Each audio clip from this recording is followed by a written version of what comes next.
Thank you. Madhu గారు మాట్లాడండి. మాట్లాడండి. అన్ని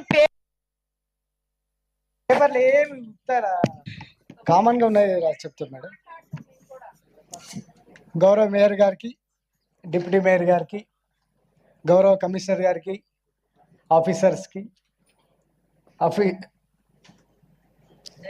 ఎక్స్ అఫీషియో మెంబర్స్కి, తోటి కార్పొరేటర్లకు అందరికీ ధన్యవాదాలు తెలియజేస్తూ, మేడం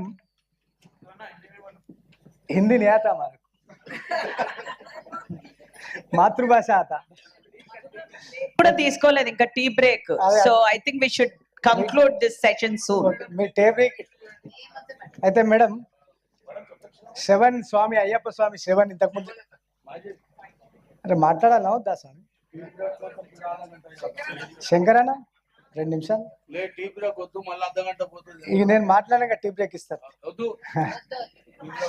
అయితే మేడం అందరికి ధన్యవాదాలు తెలియజేస్తూ, ఇంతకుముందే అయ్యప్ప స్వామి శ్రవణ్ చెప్పినట్టు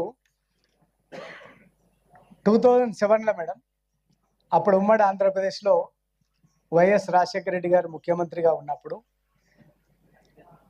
ఇట్లా మున్సిపాలిటీలు అన్నీ మెర్జ్ చేసి ఒక 2 సంవత్సరాలు ఎలక్షన్ పెట్టకుండా ఆపిండు మేడం.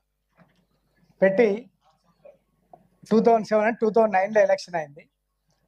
ఆ 2 సంవత్సరాలల్లో ఆ మెర్జ్ చేసిన మున్సిపాలిటీలు అన్నిటికి కూడా దాదాపు ఒక్కొక్క మున్సిపాలిటీకి 400 నుంచి 500 కోట్ల రూపాయలు నిధులు ఇచ్చాడు మేడం. ఆ నిధులు ఇచ్చి డెవలప్మెంట్ అనేది చూపించారు. అప్పుడు ఆ తర్వాత ఎన్నికలకు పోయారు, డిలిమిటేషన్ అయింది. ఆ తర్వాత ఆయన చనిపోయిన తర్వాత ఎన్నికలకు పోయారు. నేనేమంటున్నా అంటే ఇప్పుడు కూడా అంత తొందర వచ్చింది ఏముంది? మీరు కూడా ఇప్పుడు శివారు మున్సిపాలిటీలకు నిజంగా చాలా మంది కార్పొరేటర్లు చెప్పారు, అక్కడ సమస్యలు విపరీతంగా ఉన్నాయి. ఆల్రెడీ 2009లో మెర్జ్ చేసిన మున్సిపాలిటీలోనే ఇంకా అభివృద్ధికి ఆమడ దూరంలో ఉన్నది.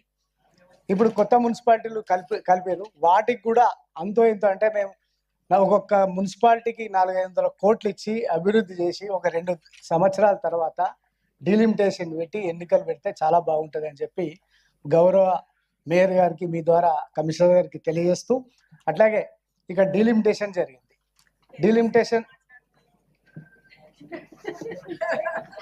నేను మాట్లాడితే ఏమైనా కష్టం వచ్చిందంటే చెప్పండి.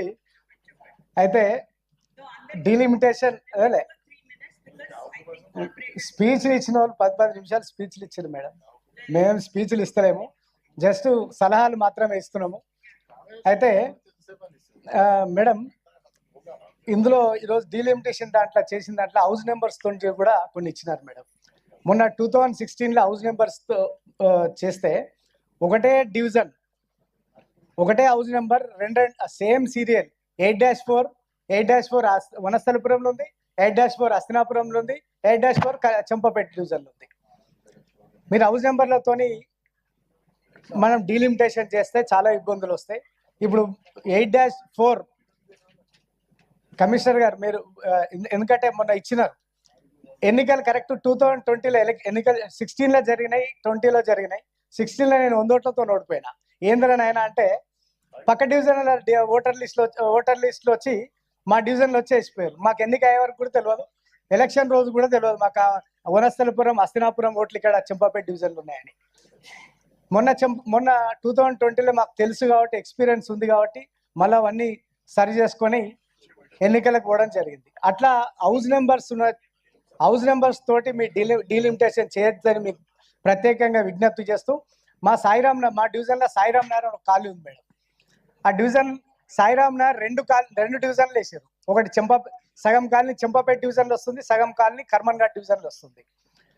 ఈ విధంగా కాకుండా RTC colony main road 60 feet road ఉన్నది సార్. ఆ 60 ఫీట్ రోడ్ ప్రాతిపదిక తీసుకుంటే చంపాపేట డివిజన్ అక్కడ పోతుంది, ఆర్టీసీ కాలనీ మెయిన్ రోడ్ ఇంత నుంచి కర్మన్ ఘాట్ డివిజన్ వస్తుందని చెప్పి సందర్భం మనవి చేస్తూ, అదొకటి బైరామలగూడ డివిజన్, ఒకటి బైరామలగూడ డివిజన్ పేరు బైరామలగూడ డివిజన్ పెట్టారు. కానీ బైరామలగూడ ఆ డివిజన్లో బైరామలగూడ లేదు కాబట్టి ఏంటంటే బైరామలగూడ డివిజన్లో బైరామలగూడ గ్రామాన్ని కలిపితే ఆ డివిజన్ కి అందం వస్తుందని చెప్పి ఈ సందర్భంగా మనవి చేస్తూ ఈ పరిగణనలోకి తీసుకోవాలని చెప్పి విజ్ఞప్తి చేస్తూ, మీరు ఇంకోటి తీసుకుంటున్నారు కదా, మీరు ఎట్లా ఇప్పుడు శివారు మున్సిపాలిటీలు ఇప్పటికీ 60-70 వేల ఓట్లతో ఉన్నాయి. కొన్ని డివిజన్లకు వచ్చేసరికి 15-20 వేల ఓట్లు ఉన్నాయి. మీరు ఇప్పుడు ఏ ప్రాతిపదిక తీసుకున్నారు? హౌస్ నెంబరా లేకపోతే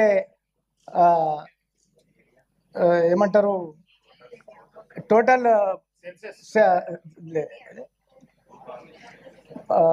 బౌండరీ మన మీరు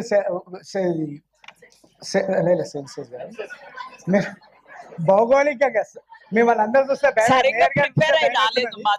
భౌగోళికంగా సార్ మేడం భౌగోళికంగా తీసుకున్నారా, ఓటర్ లిస్ట్ ప్రకారం తీసుకున్నారా? ఇది క్లారిటీగా ఇవ్వాలి. ఎందుకంటే భౌగోళికంగా అంటే చాలా మా దగ్గర చాలా ఇబ్బంది అవుతుంది. ఇంకా చాలా కాలనీలు డెవలప్ అయ్యి ఉన్నాయి. మీరు అక్కడ ఓట్లు లేవని చెప్పి మీరు భౌగోళికంగా పెద్దగా తీసుకొని ఓల్డ్ సిటీకి వచ్చే వరకల్లా న్యూస్ ఇక్కడ సికింద్రాబాద్ హైదరాబాద్ సిటీకి వచ్చే వరకల్లా 15-20 వేల ఓట్లకు తీసుకొని మా డివిజన్లు 60,000-70,000, ఇప్పుడు నేను ఉన్న డివిజన్ 68,000 ఓట్లు. అట్లా కాకుండా